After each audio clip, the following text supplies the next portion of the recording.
This should be Are we working. live? Yeah. I think we're live. That's amazing. Bridget has given me the opening script, and we're all regretting this, but here we fucking go. Hello and welcome to the Symphony. Symphony Entertainment Gaming and Arts is a gaming company that focuses on classical music, horror systems, indie games, organic content, and player agency to bring a symphonic approach to horror role playing. I am your host, your name, and tonight we celebrate Pride by. I'm Graham Walmsley. That's Bridgett Jeffries, and tonight we celebrate Pride by live streaming symphony sonatas. What are symphony sonatas? These are 60 minutes of fully improvised horror storytelling. We create characters in real time. We accept suggestions from the chat, and nothing is pre-scripted or prepared. The only requirement, a celebration in celebration of Pride. Each of these streams will be related to the LGBTQA community. Sorry if you're I think that letter was missed off, but you know I'm sure there'll be an eye catch up at some point. As such, Symphony has recruited four queer storytellers to help celebrate Pride, including me. So, what does Pride mean to me? Oh my God! Oh fuck! Bridget warned me I was going to have to say this, and I just genuinely find it hard to put my feelings about pride in a box. But given I'm at an age where it wasn't always okay to say that you were queer, I'm just constantly happy to see pride normalized everywhere. Like I'm one of the very few people who I will go past a shop and see a pride advert, and rather than thinking that's a corporate takeover, I will go, okay, no, that's okay. Pride is everywhere now. I can go with this. So, due to the fully improvised nature of this content, I can't tell you what's going to happen because not knowing is honestly part of the fun. So, if you're watching live, hop into the chat, throw out your ideas, your commentary, and we'll probably incorporate it real time into the game. There we go. Do I like hand over to each of you in turn? Bridget Jeffries, would you like to introduce yourself? Hi, everyone. My name is Bridget. I have nothing else to contribute to this moment other than to try to figure out a way to have Graham open all of Symphony content. As soon as I figure that out, I'm going to let you guys know, but it's too late, Graham. It's much too late. But I think you have to say what does pride mean to you? Oh, we're doing a roundtable right now? Oh, were we Oh. going to go on? No, I love it. If we're doing this is your show. When I handed you the intro copy, Okay, everything I'm not sure. went into your hands, Graham. What does pride mean to me? I think, in the most simplest terms, at least that I can articulate, pride is taking the unseen and translating it into being something seen. And then the add on to that is unseen to seen, seen to safe. That would be my quickest articulation of what pride means to me. That's beautiful. All right, so I think we go round and we do the intros, Mm-hmm. don't we? So, did you want to do anything apart, Bridget? Do you want to say who you are, or should we? Yeah, yeah. Hi, guys. My name is Let's do Bridget. it. I am the owner of Symphony Entertainment. If you are looking to connect with me, symphonyentertainment.com is the way you can do it. I do podcasting, I do streaming, I run this platform here, and I do a lot of things, all of them which you can find on somebody's Discord or somebody's social media or the website, symphonyentertainment.com. Also, I'm super delighted to be here right now on so many levels. Mav, do you want to say who you are, and if you like, a bit of what pride means to you? So, hi y'all, I'm Mav. My pronouns are they, them. I'm the head of Mythos Horror on the Old Ways podcast and a guest and spontaneous visitor on many other platforms, including this one. You can actually find my Pride scenario on DriveThruRPG, Friends of Dorothy. We ran it here on Symphony last year, actually. So if you want some more Pride-related content, check it out there. 1980s U.S. military service members at a queer club. Pride means to me, uh, pride is light in the dark, especially Mm. right now. It is a moment where everybody becomes so visible. It creates this amazing outburst for me, like when I'm at a Pride event or seeing Pride events online or my friends are talking about it. Sorry, I'm getting a bit emotional. Just this overpowering light of we are here, we are queer, we will not disappear. You can't get rid of us. We are here and we will always be here. And yeah, it's visibility, and it's light, and it's passion, and it's everything that it means to be queer, especially with everything we're dealing with in the world right now. That's pride to me. Oh my God, that is totally beautiful. Whew. Amy, it is so good to play with you again. So Um, good. this is basically my dream table. Say a bit about yourself and what pride means to you. So I'm Amy. My pronouns are she, they. I'm a social work and therapist in my day job, and I am very happy to be back on Symphony. Uh, Pride to me is freedom in a way that I never had for a large part of my life, and getting to be me loudly because I have safety will hopefully make other people feel safe to be themselves. We actually just had Origins, the board game convention in my town, and my group, Pride Gamers of Columbus, raised a lot of money for Trans Ohio's emergency fund to give people safety in Ohio right now. So pride is helping other people be safe and be themselves in a way that I can do now. Sorry, Mav got me going, and now I'm right on No, the no, edge. I Yep, know go what you ahead, mean. Mav, honey. Mav will do it every time. We were hunting just before the stream to sort of find a link. But if you want to, what was the name of the organization, Mav? Amy?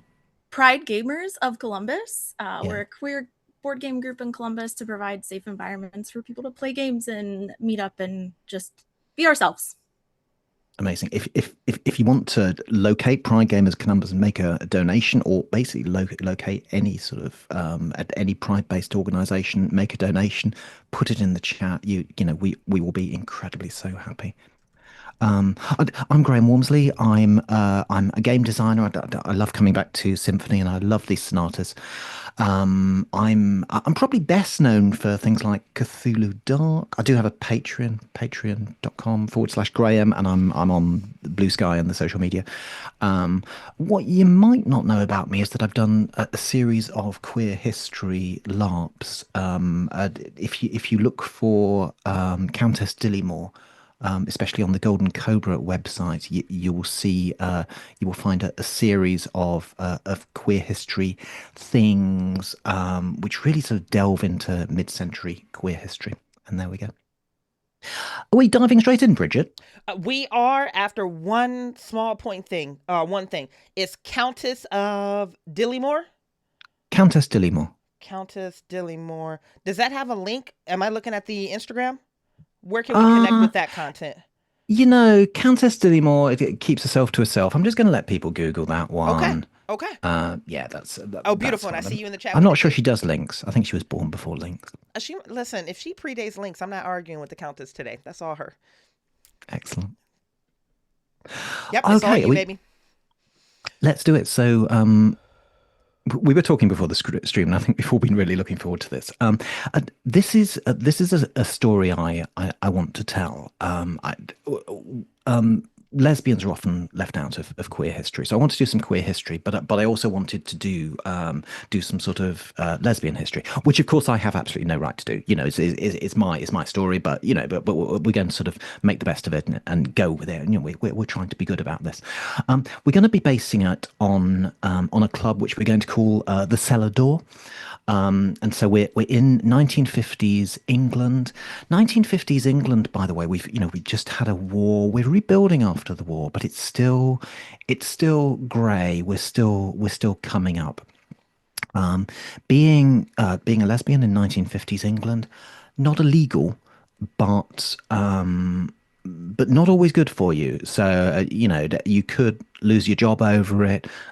You could have people think you're a security risk over it, and you could be sent to a mental hospital because of it as well. Because this was the stage where homosexuality generally was considered to be an illness. Having said that, I mean, not all massively oppressive. I mean, there were queer people who would live their lives, and nobody would mind at all. And I will just credit this book. This is from the closet to the screen by Jill Gardner, which is just a beautiful history of the Gateways Club, which is a genuine club. And so it's an evening in in Chelsea in 1950s London, and the sun's setting, and there's a woman, a young woman who's been sitting outside the cellar door club for a long time.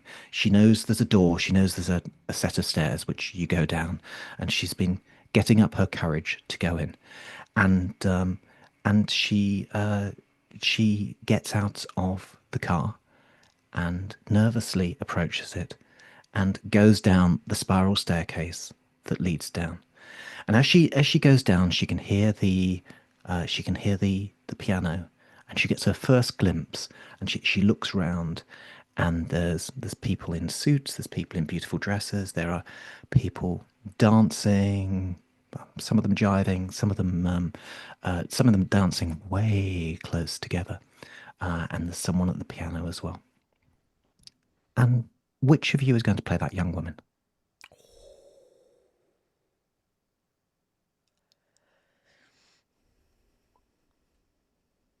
I can. Sure. Amy, and so and so you look round and you see this bar, and it's rough, but and there's people are looking at you, and you come in, and how are you? What's your first thought? Does this feel good to you? Does this not feel good? I'm not sure about being Yeah. perceived, but I did my best to have a really beautiful dress that I got from a charity shop Yeah, yeah. on my way. I'm visiting. I'm not going to do an English accent. You're welcome. But it's a nice dress. It's green. It's definitely not exactly the style, but we're all kind of patchworking our lives back together. So I think I do fit in, but I still am definitely shy. Yeah. And so you make your way over to the bar, and there are two people in suits, and for a moment you look at them and you think they're men, and then you actually adjust and you go, no, actually these are well, there seem to be women in suits. I don't want to dictate their gender identity to you, but and very very beautifully dressed.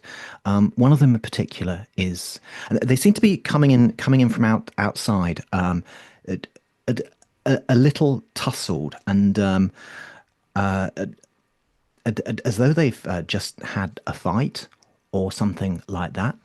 And Mav and Bridgett, this is going to be you two. And then one of them approaches you at the bar. So Mav, Bridgett, which one of you is going to approach the new girl? I love a mask. Mav, you want to take this one, or you want me to jump at it? I think I go up, go right up to her, because I've been the new person at the club before, and I can tell a fish out of water right away, and I just come up and give a little head bow. This is first time. Is that obvious? Not in a bad way. Don't worry about it. You look beautiful. Can Thank I get you a drink? Yes, please. No one's ever bought me a drink before. Oh, you'll get plenty of drink offers around here. You think? I know. And then a little wink. And it's true, Amy, because already, as I mean, maybe you can't quite perceive this, but you can see this. Bridget's character, you can see that already everyone is clustering around Amy. There's almost a slight, there are lots of suits pressing in, but at the moment, Mav has the floor. So I'll order you whatever drink you like, and which is get my a mule. Okay. Is that a thing in the 50s? Like, that feels good for the 50s, right? That feels good, yeah. And I'll get myself a beer, and look this over is a at beer in a handle with a mug, right? Mm-hmm. Yes. Yeah. With a handle with a jug. Yeah. Mm-hmm. Yeah. Cool. And Ed behind. Mm-hmm. Sorry, you go, Mav. No, I was gonna say I look over at Bridget's character to see if they're wanting to come over, or if they're just standing there watching. But I'm having a drink with a lovely lady. Hmm. And what is that look you exchange with Bridget's character? Is it kind of a friendly one, or is it a yeah, I got there first? Oh, it's definitely a wiggling the eyebrows and like, you wish. Yeah. Um, Ed, who is behind the bar, pours your pint, and gives it over to you, and gives a mule as well, and then beckons your character over, Bridget. How's your character dressed? Ooh. How do you feel about me being the pianist? Yeah, I'm good with that. Absolutely. Okay, so I love the idea that as Amy's PC is entering into the club, I'm just getting ready to finish. But it's one of those things where my eyes are following her while my fingers are moving across the keyboard Hmm. with like a natural cadence. And I'm just like, as soon as I finish this song, I'm going to close. I'm going to close. And then here comes, oh, that one who just happened to beat me to the bar because I was still on the stool. So I exchanged that look with Mav where the wrinkled eyebrows come back with a playful eye roll. And I'm going to finish this song and then look up to, did you say his name was Pete? Ed behind the bar. Ed behind the bar. I'm Hmm. going to stand up. I don't bow. They know me here. I am actually dressed in what looks to be a tuxedo. Did tuxedos exist in the 50s? Of course they did. Those were Dinner earlier than the 20s. jacket, Yeah, dinner yeah, yeah. jacket. Yeah. So a dinner jacket. But the one thing I will say is where Amy's PC is coming in with dated clothing, mine looks like it was tailored for tomorrow.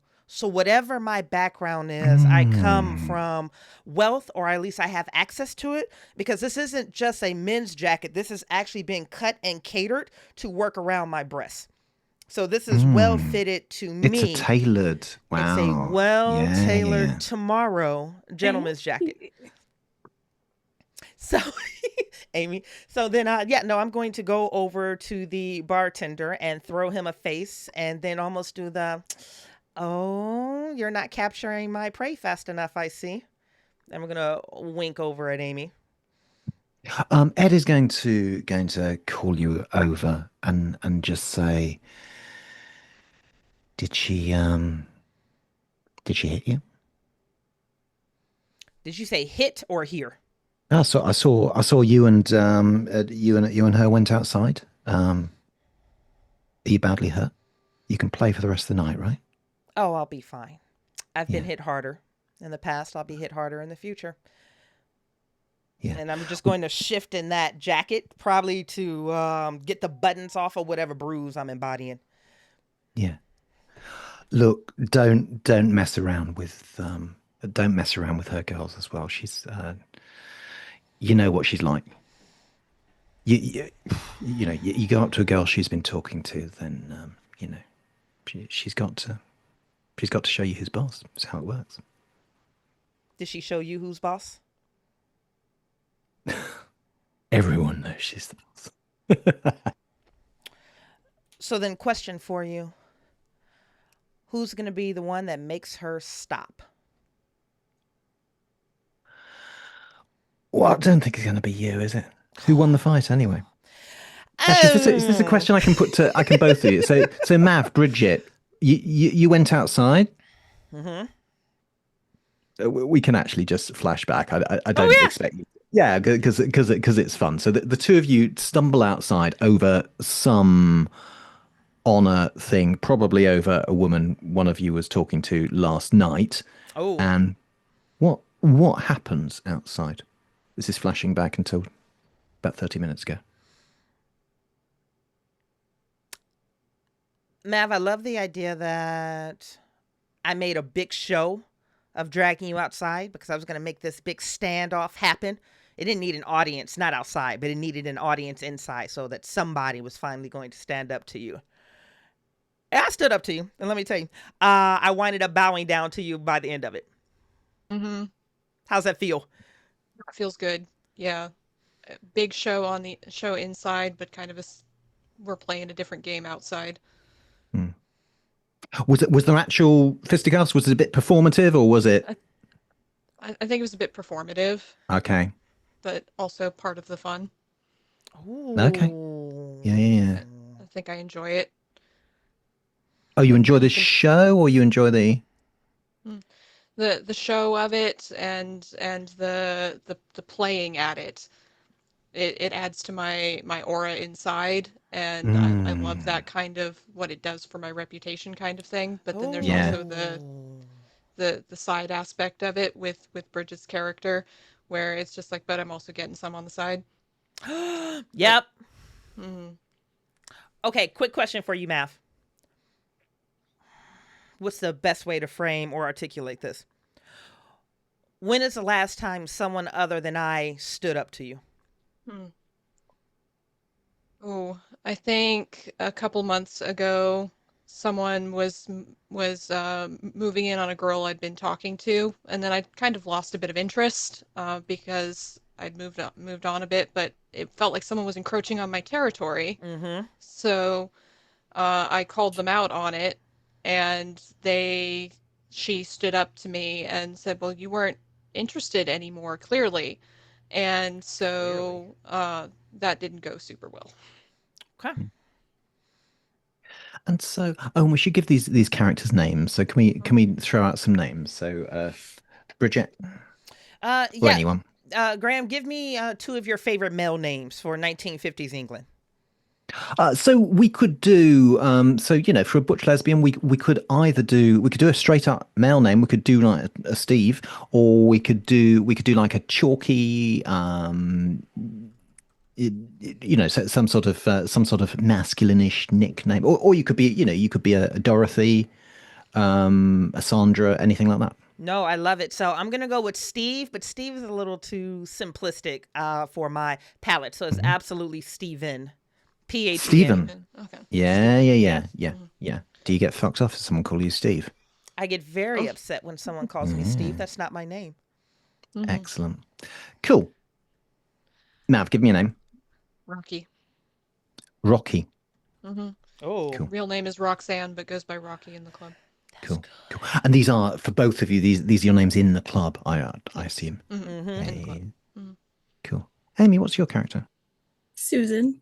Susan. Oh Oh yes, yeah. yes. Hmm. Hey May, welcome back to the symphony. Oh, Nice. missed you, baby. And are we Susan, or are we a Susie, a Sue? I feel like I'm that person that apologizes if someone runs into them, so I'm gonna let you call me whatever you want. I like the idea that Oof. coming in you're a Susan because you're a Yeah. bit formal. That's your Hmm. your first name, and then maybe later you're more of a Susie or a Sue. Yeah, It modulates. cool, I like that. Yeah. cool. And so the night goes on. You play the piano, Stephen, Rocky. Are you haunting the bar? Yes. Yeah, cool. And Susan, what are you doing? Are you sort of sitting at the bar with Rocky? Are you dancing? What are you doing? I think I'm still sitting with Rocky, but I'm just staring at the dance floor because I'm too nervous to go out there. And I'm just kind of doing that, like Mm, leaning forward. Like I want to go out there, but it feels like I need permission to have fun and Mm. relax in a way that I don't have right now. yeah. So, oh well, Rocky. I mean, given that Susan's looking round, one of the other women, suited and booted, will come up to you and go, "Do you mind if I ask her to? If you're not dancing, do you mind if I?" Mm. Okay. Okay, Go ahead. cool. This woman who we will call this is Dot, will come up to you and go, quite formally actually, go and go, "Good evening, my name's Dot." I'm Susan. Nice to meet you. I'm gonna like try and shake a hand, but have the glass and have to. "Oh, Susan, the pleasure is all mine," and she will take your hand and kiss it if you'll let her. Yeah. Yeah. Susan, would you do me the honor of dancing with me? Oh, I'd love to. I love dancing. Do come. Stephen, what are you playing? Well, it depends, Graham. I'm so happy that you asked me that question. Do I like Dot? No. Okay. Well, So, Dot once stole a girl off you, right? oh, that's unfortunate. So, and it's someone who doesn't come here anymore. Yeah, one of the prostitutes at the club. Because there's quite a lot of prostitutes at the club. But yeah, but you have beef with Dot. Okay. So, I'm watching the floor. This is one of the most entertaining things about me about being in entertainment is I literally get Mm. front row seats of all of the activity and the ebb and flow and the conversations that are happening around me. I see Dot make this move. I wonder if Rocky is going to tolerate it. I'm very surprised that she does. And as Mm. soon as Dot brings Susan to the floor, I stop playing. It's abrupt. It's a total conversation piece. It is full, and then I just So take my fingers off of the mid keyboard. tune. Oh yeah, mid tune, mid tune. As soon as Dot hits the floor, fingers off the keyboard. Shade through music. I love it. Dot can't let that lie, obviously. So she will come over to you and go, "What are you doing, Stephen?" Oh, hi Dot.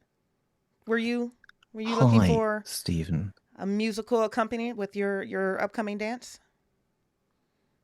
Yeah, and Dot will get a crown out Hmm. of this is a coin, out of a man's wallet which she carries about. She's a little change purse built into the wallet. She takes a crown out of it, and leaves on top of the piano and goes, "Will you play now?" Oh, well, that changes everything. I'm going to reach out. I'm going to take the crown that I absolutely don't need. I'm going to pocket it, and then I'm going to look directly at, I think it's either Susan or Sharon. I was trying to read lips from across the bar, and I'm going to say, Probably Sharon. You think it was Sharon? it was Sharon. That's like, is it Sharon? Is that your name? Oh, Susan, nice to meet you. I can't reach across the piano, so I'm gonna do that little Up thing. I have long arms and long fingers. I'm going to reach over. I'm going to shake your hand. Susan, it is a pleasure to meet you. I deeply apologize that Dot asked you to dance and you were partnered with someone who doesn't know how to dance absent music. Here, let me show you. Then I'm going to stand up. I'm going to collect Susan, if I may, and I'm going to demonstrate to the entire room how you can have an absolutely incredible dance, wholly absent sound. Dot's gonna hit you. Yes, Graham, let's go. Excellent combat. Roll initiative. I literally Okay. no idea to do this. Do you have any dice? I can find some dice. What you want me to roll, baby? Oh, I don't know. Let's just roll a d6 and see where we go. Okay, I'm gonna roll a d10 because that's what I pulled out first. Oh well. Oh right. Well, I mean, Susan is a 10, so you know. Susan is a 10. All right. Well, I'm going to roll a d8 just to give you a chance. Okay. So here we go. I rolled a 10. I don't know what that means for us. Did you? I did. Excellent. I did. I think that means you own Dot. So Dot takes a swing at you and describe what happens. Oh, this is amazing. Dot takes a swing out of me. I'm able to just duck out of the way, and her hand is going to get caught in a bundle of dreads. And I'm just going to spin her out. And by the time she lands, her tush should be directly on the bring of the piano keys. And then I'm going to continue with my dance or with my intentions towards the dance. I love that. It's a ballroom blitz, Andy. And people are people are watching quite impressed actually and enjoying the entertainment. Rocky, you're sitting at the bar. Just describe a bit of what is Rocky's attitude sitting at the bar. What are you doing? Rocky finds this entertaining because Rocky Mhm. knew that Dot and Steven did not get along and wanted to see what would happen. Excellent. So you were deliberately. That's fantastic. That is Deliberately good. provoking them.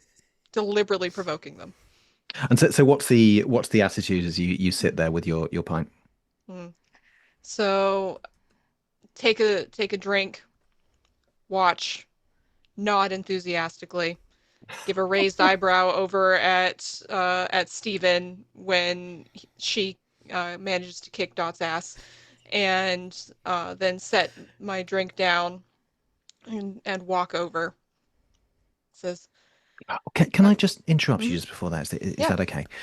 So of before course. that, you are about to get up, and you hear heavy footsteps, multiple footsteps, boots coming down the stairs.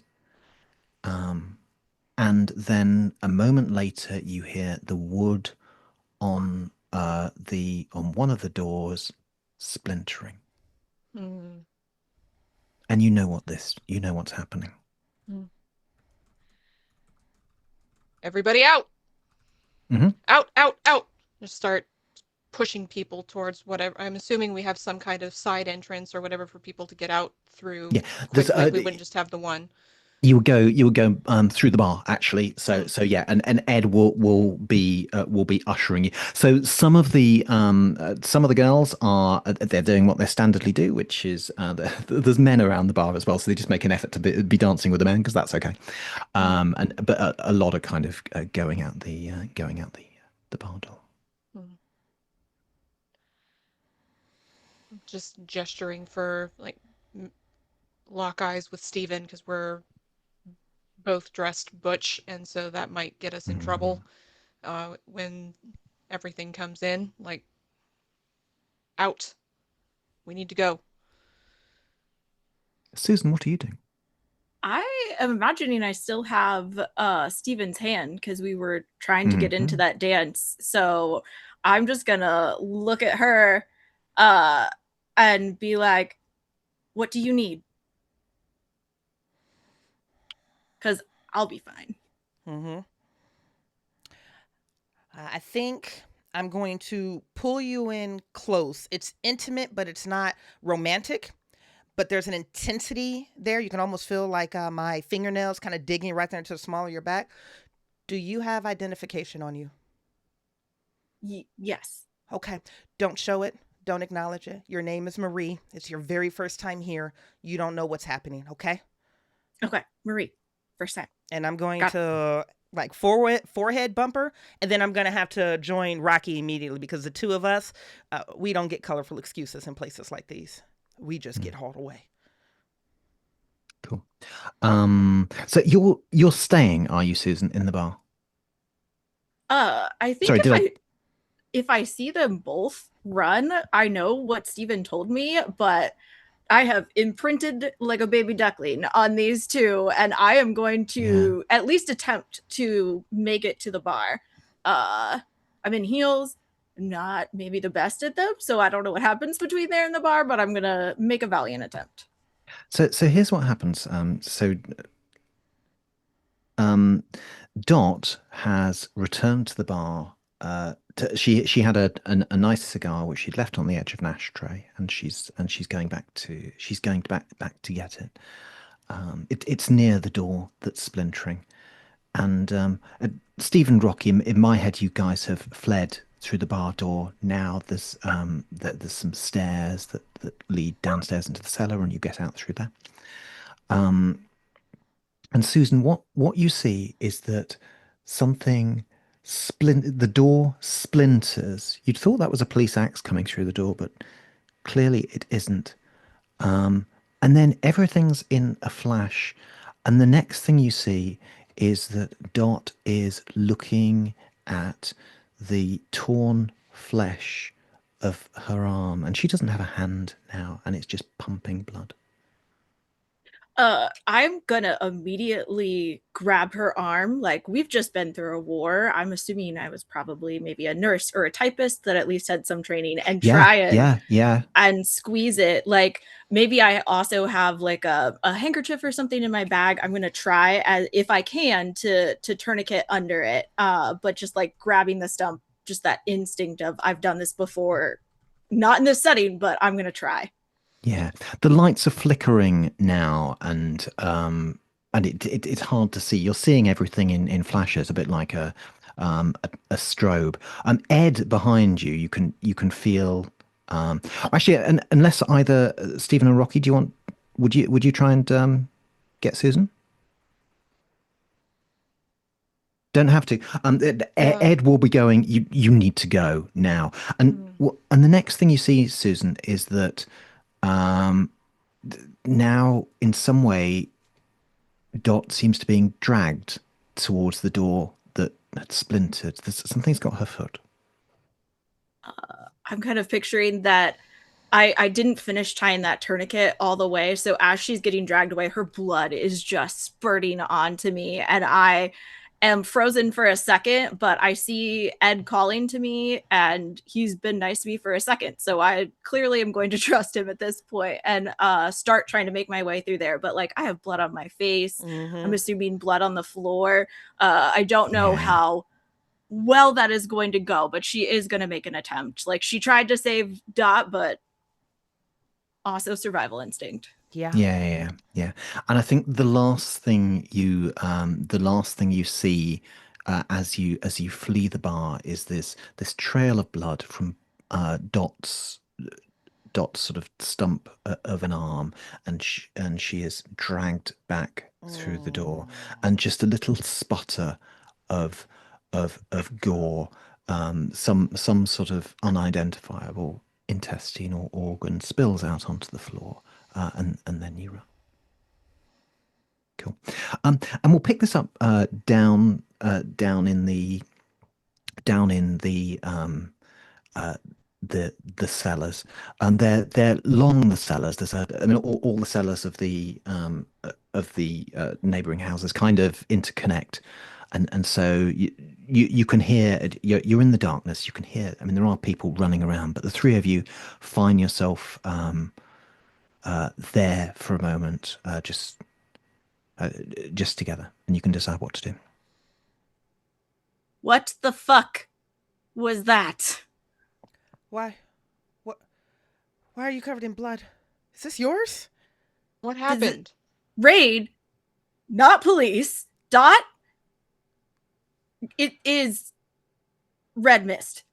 What is going on? I don't understand. Yeah, I'm not computing either. I have seen a lot before, but that I was a nurse. I've seen blood. I've never seen someone. Oh, she's everywhere. And can we just rest a moment with this image? So Susan, a young woman, I think, in her nicest dress, is. Can we just describe the blood pattern on you, Susan? What are you looking at in a blood and visceral way? I'm picturing like it was like a light green dress, like very drapey, so it did the swirl when you twirl and everything, and it just like it is dripping down my face, and it is covered, and it is starting to like make rivulets down my dress, and kind of my hands all the way up to like my elbows are just wet with blood, and so when I'm pointing, I'm flicking blood as I gesture.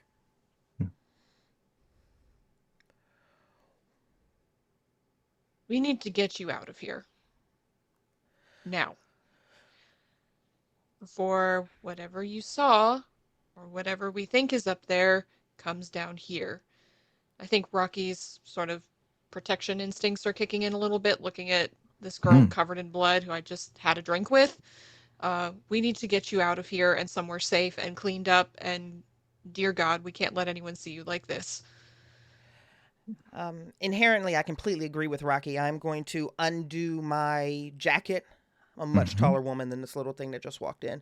I'm going to undo my jacket. I'm just going to put it around Susan. And I'm going to look at Rocky. I don't know what's upstairs, but we got to get as many people as we can out. I have to go back up. No. And I'm going to like grab your arm and be like, whatever that was, whatever happened to, no, we have to go. I mean, more important issue though, Rocky. And how do you feel about Stephen putting a jacket on your girl for the night? Yeah, not okay with that. Deep internally, I'm gonna like as soon as Stephen pulls away, saying that she needs to go upstairs. I reach over and take off that jacket and put my jacket on onto Susan. I'm gonna like step back and be like, we do not have time for this. You're both pretty. Let's go. Graham, what do That we hear shy from girl upstairs? is gone. We have hit the let's get the fuck out of here. Yeah. Your nervous system is like, nope, we're not doing this anymore. Hey, Graham, what do we hear from upstairs? What don't we hear from upstairs? Are you? Should we pinch you with your foot on the stairs, sort of looking up the cellar door? It's hard to tell. You can hear what might be sort of boots up there, but might be something stalking around. Maybe a sort of slurping sound, but maybe that's just a beer barrel's got knocked over and people are walking in it. It's very hard to tell. Yeah, the slurping is I'm very unhappy with that verb. That's an image. So, Graham, as we approach the 11th hour of this story, is it more colorful story for me to go take a peek or just to let the unknown be? What are you in the Go mood and for? take a peek. I want to take a peek. What can go wrong with 15 minutes Steven left wants. of the stream? You know what? It's like we're dancing, Marty. It's like we're dancing. It's like you don't remember you died last time. Or every time with Graham. Yeah, so I love the idea that Susan has grabbed onto me. No, we have to go. And then here comes Rocky with her bullshit. Where it's like, no, you have to wear my jacket and not her jacket. During the time that jackets are exchanging, Susan has to let go of my hand. And I just have to go upstairs as quietly and quickly as I can. I'm just going to open the door. And I just want to peek, Graham. I just want to peek. Yeah. And I think you open it up and it's darkness in there. It wasn't darkness when we left, though, Graham. The lights were flickering, so it's not. I'm unhappy. The lights have probably just gone out. Okay. Have they though? Okay. Darkness works in my favor. You look in and it just is the bar as it normally is. I mean, yeah, some bottles have fallen over. There is a broken glass, but it looks pretty normal. Okay. I'm going to inch out. I'm going to stay low, and I'm going to do like that 3-point spider crawl, that grasshopper crawl where like my torso is low and my legs are stretching out, and I'm just doing that 3-point crawl. I'm listening. My eyes are peeled. I'm trying to see through the darkness, hear through the darkness. Yeah.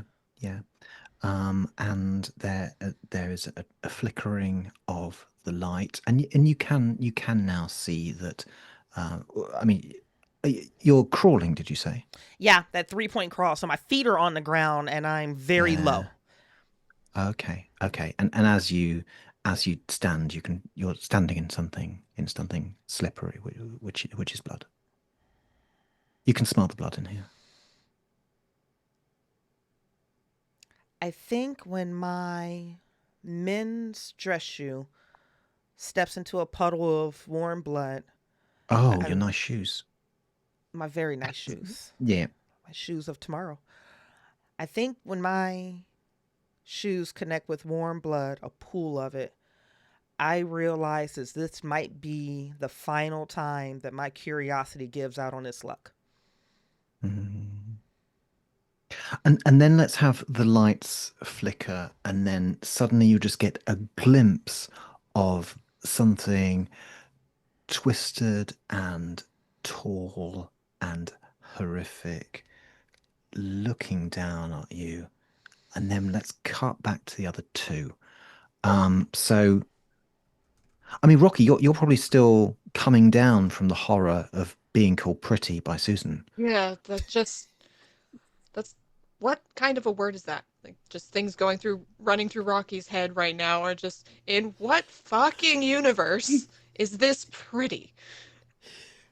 Excellent. But what are you going to do? So, you probably should get out of here. Susan, we should go. We should go. There's something up there. Can we hear that it's quiet up there? Because there should be people running around or trying to come down here. Yeah. Well, you can hear at the moment it's silent, which is no guarantee that everything's okay. Yeah. So that's the absence of sound is unsettling me. Susan, we need to get out of here. Stephen will catch up. She always does. She'll be fine. We need to get out of here. I just wanted to dance. And I We'll get love a this dance. this idea that, for a moment the two of you are close, not quite as though Hmm. you're dancing, but Hmm. you find the sort of physicalness that Hmm. there.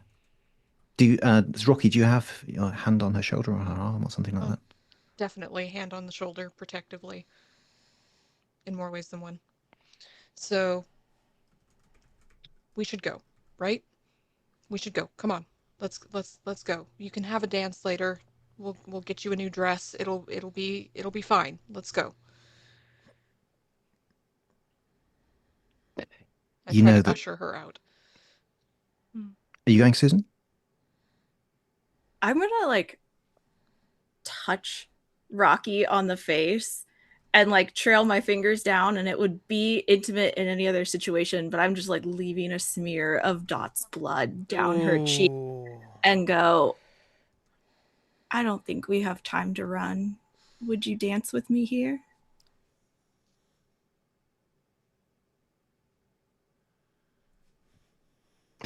Rocky, just to say, we're not quite on the point we all have to die yet, so I'm very happy for you to do a bit of a run. We Hmm. don't. Do you know what I mean? Yeah. We don't have to Hmm. epilogue it right now. Okay. I was I looking at just the time, going, "What do we have time for?" I was Okay. about to Oh, say, like, okay. You have man, that would loads have of been a time. baller ending. Loads. And I was like, "This is not the attitude that wins us wars." And I'm gonna grab her by the wrist and try and pull her out the door. There's a way down to the sewers from here. You remember Ed, the old Victorian sewers. You Hmm. remember Ed saying that, in a real emergency, because you don't necessarily want to go back out onto the street. That's where Hmm. you would go. So you can probably find that. Yeah. Yeah, So I'll try and pull her in that direction. nice. Um, Stephen, let's have you in the bar. And what would you do? Would you whatever this thing is in the flickering light, would you confront it? Would you run? What would you do?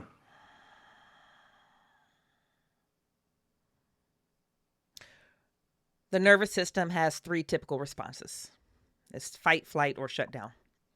Well, shut down, curiosity turned that one off for me. So this is either going to be a fight back or it's going to be a flee. I see the blood around my dress shoes.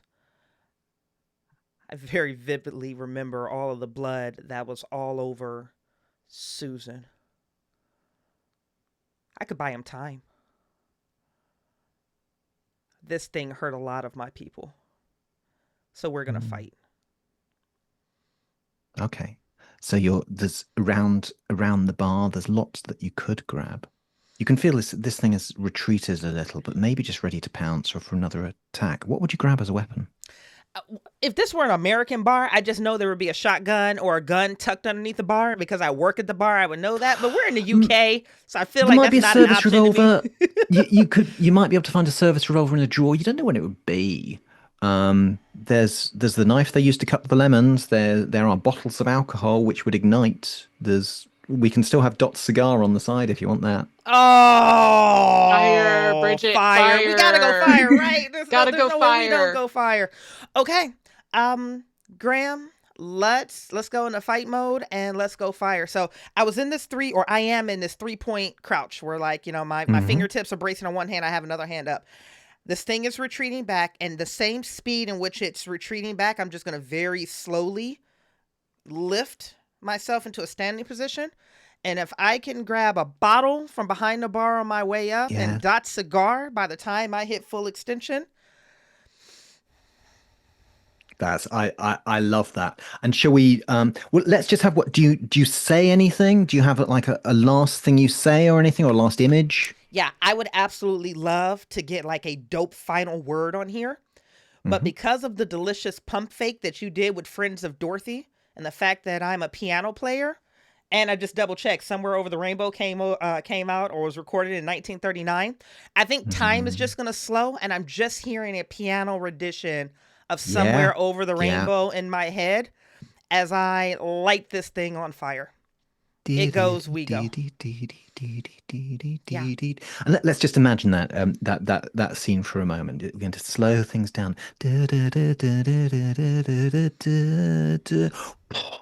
And yeah, there's a burning. This creature seems to be screaming in some way. We'll get a glimpse of your suit as well, going up in fire, and it's really not looking good for you. And let's go back down to the cellars. So these old brick, dark cellars. Rocky and Susan, you're running together. And there's all kinds of noises down these cellars, and behind you you hear some sort of explosion.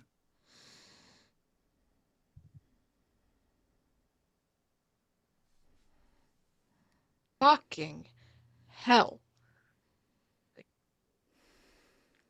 You were right.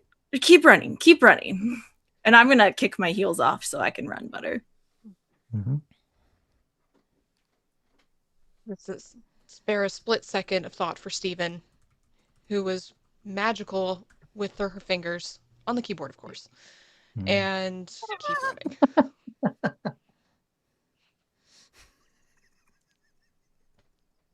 And are we running down the sewers? Yes. Oh, I just am imagining what my feet are squishing into as I run. I do think I've got my arms into Rocky's jacket, and I'm running behind her and trying to not think about the smell. Yeah. Iron and sewage together. And let's just have I kind of want you to escape, but I think as you reach a ladder which leads upwards to a manhole, and then Susan, you hear very distinctly this slurping and this burning, this stink of burning, coming down the tunnel behind you.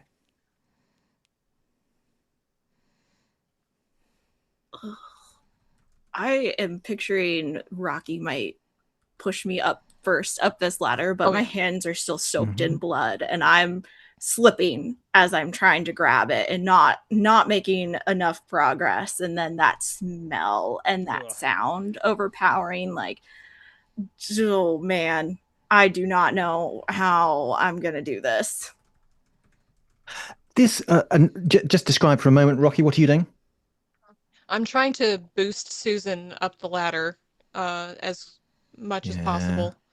So I'm down below trying to get her up, like lifting her up with my hands, like offering my shoulders, whatever she needs to try and get up out of here.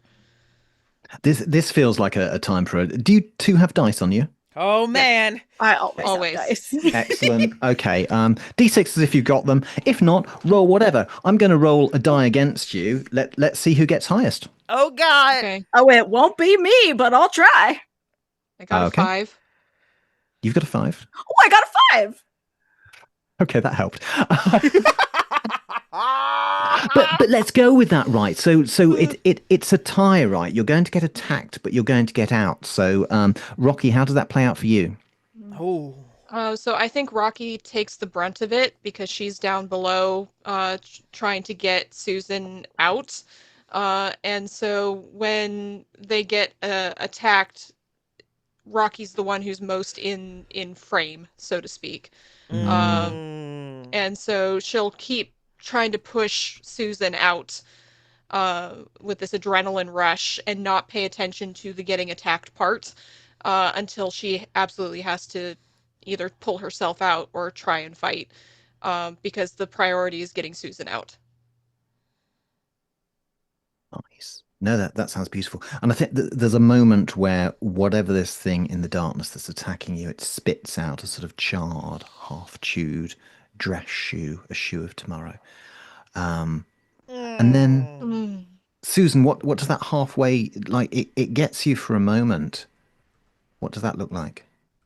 I'm gonna picture I like have the manhole cover up and I'm trying, but I'm realizing it maybe like if there's claws or something has hooked into Rocky and I'm trying to grab Rocky, but again, that blood is still so slippery. It has not had a chance to dry at all. And the sewage from the ladder, like I'm desperately trying to pull Rocky up. and I'm picturing the ladder shattering a little bit into my feet, so I'm pushing up with a foot full of like rusty ladder, and just trying to use that adrenaline because there is almost nothing left at this point. But I think, and you do, I think, stumble out with, covered, absolutely soaked in blood, and then you look down, and then for a moment, you think you've lost Rocky, but then Rocky too stumbles out. And Rocky, how do you? Actually, let's just have a last moment as the sun gets near the horizon. So just describe the two of you sitting in a London street coming out of this manhole. Rocky is burned and I think has kind of gouges across her back. Like you can see the blood and the muscle just from where she's been gouged, and her clothes are all torn. Her face is covered in blood and dirt, and she can barely move, but she's just sitting there holding Susan's hand, looking exhausted. And Susan is drenched and bleeding and all of that, and is going to turn to Rocky holding her hand and kind of pull her up to her feet and be like, do you want to dance? Yes! And there's music from one of the surrounding houses. Someone has literally put on a gramophone with Somewhere Over the Rainbow playing, and the sun comes up over the horizon, and it's a brand new day, and you dance together. Oh there my we God. go. That's it. Oh my God. Oh my God. Oh, okay. And that, friends of the symphony, is where this sonata ends for tonight. Graham, per usual, masterclass storytelling. You guys were amazing. I love you all. Oh my goodness, guys. Amy, I have missed you. Mav, I would cross oceans just to be in your creative proximity. I didn't want to be on this stream today just because of real life. And I feel like this is at least a beautiful pivot point to a better Saturday for me. So to all three of you, genuinely thank you. Woo! That, friends of the symphony, is where our show ends for tonight. Thank you for joining us. Or if you're watching the replay, you are still the best part of waking up. If you like it, if you love it, please back us on Patreon at patreon.com/symphony entertainment. If you would like to support Graham, somehow he was able to close on patreon.com/Graham. So support your small creators, love on each other. Happy Pride. We hope you've enjoyed the symphony, and we will see you guys for the next one. Mwah. Bye, guys. Thank you.